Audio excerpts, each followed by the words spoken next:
Hi అండి, అందరూ ఎలా ఉన్నారు? బాగున్నారు కదా? నేను ఇవాళ అయితే మునక్కాయ పప్పుచారు ఎలా చేయాలో చూపిస్తాను. నేను చేసే విధానం అయితే చూపిస్తాను చూడండి. నేనైతే టీ గ్లాస్ కందిపప్పు దాదాపు గంట నానబెట్టి ఇలా పక్కన పెట్టుకున్నాను. 2 టీ గ్లాసులు నీళ్ళు పోసుకోవాలి. ఇంట్లోకి ఏమేమి కావాలో చూపిస్తాను చూడండి. పచ్చిమిరపకాయలు తీసుకున్నానండి.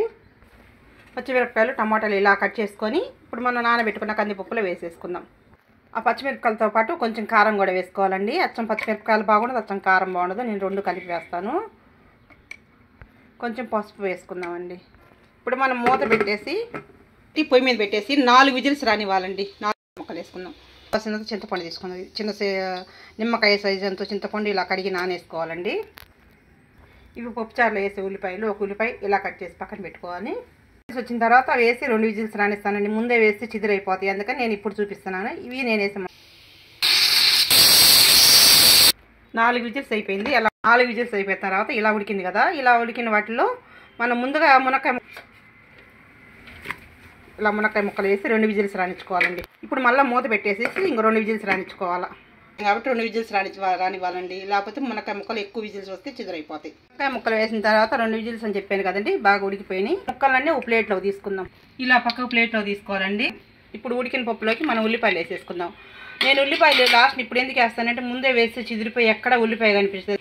ఇప్పుడు పప్పు చూసారు కదండి, ఎలా మెదిగిపోయింది పప్పు, ఊరకనే మెదిగిపోద్దండి. ఇందాక చింతపండు చూపించాను కదండి, దాన్ని ఇలా రసం తీసి పక్కన ఇలా పెట్టుకున్నాను. పప్పు ఎనుకున్న తర్వాత దాంట్లో పోసేసుకోవాలి. ఇలాగా రసం పోసుకున్నాక ఇలా కలిదిప్పుకోవాలండి. సరిపడా సాల్ట్ వేసుకోవాలి. ఇంకా చారు తాలింపు అయితే వేసుకుందామండి. గిన్నె పొయ్యి మీద పెట్టుకొని దానికి సరిపడా నూనె వేసుకుందాము.